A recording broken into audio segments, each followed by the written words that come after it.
Hello class 10, let's continue exercise 8.1। इसका last question करेंगे 11th question. देखो फर्स्ट पार्ट है इसका, the value of tangent A is always less than 1। इसने बोला है कि टेंजेंट थीटा जो हमारे पास वैल्यू आती है उसकी हमेशा वैल्यू लेस देन 1 रहेगी। अब टेंजेंट थीटा देखो, टेंजेंट ए बोल लो, टेंजेंट ए का फॉर्मूला क्या होता है, P by B, P by B. इसने बोला इसकी वैल्यू हमेशा 1 से छोटी रहेगी।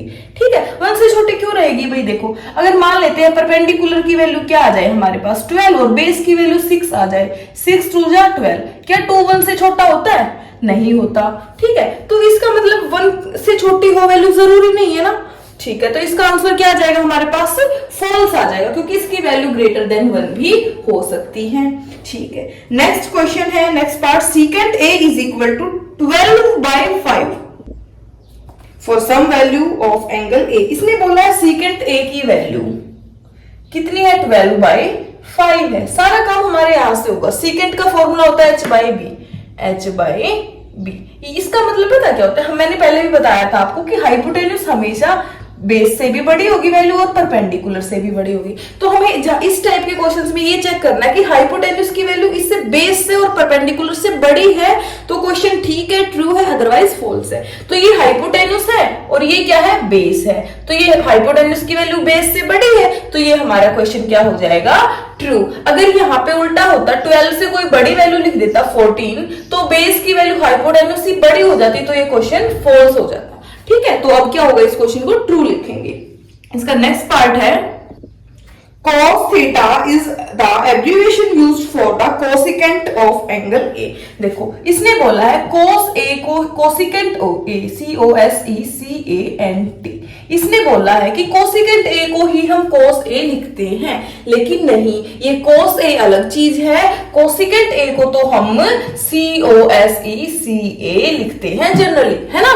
जो कोसिकेंट होता है ना, इसका पूरा नाम ये होता है, हम बोलते क्या है, कोसिकेंट। कोसेक तो नहीं बोलते हैं, कोसिकेंट को कोसेक लिखते हैं हम, लेकिन कोसिकेंट को कोस नहीं लिखते। कोस टेंजेंट अलग चीज है, इसको हम ये लिख सकते हैं, ये नहीं लिख सकते। तो आंसर क्या आएगा हमारा, इसका फॉल्स आएगा। नेक्स्ट पार्ट है, quote A is the product of quote and A. इसने बोला है जो कोट ए है इसको हम लिखते हैं coat into A.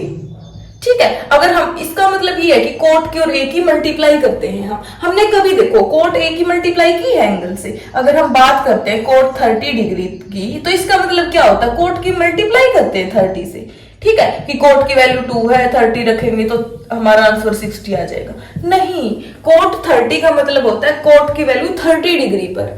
Coat of angle है ये, मल्टीप्लाई इसका मतलब नहीं होता है। ठीक है, तो इसका नेक्स्ट पार्ट है, इसका आंसर तो फॉल्स आ जाएगा ना। नेक्स्ट पार्ट देखते हैं, sine theta is equal to 4/3 कि साइन थीटा की वैल्यू हम 4/3 लिख सकते हैं। साइन थीटा का फॉर्मूला होता है P/H। तो ये H की वैल्यू देखो 3 और 4, दो वैल्यू है। ये किसकी वैल्यू है, H की, नीचे और ऊपर किसकी वैल्यू है, P की।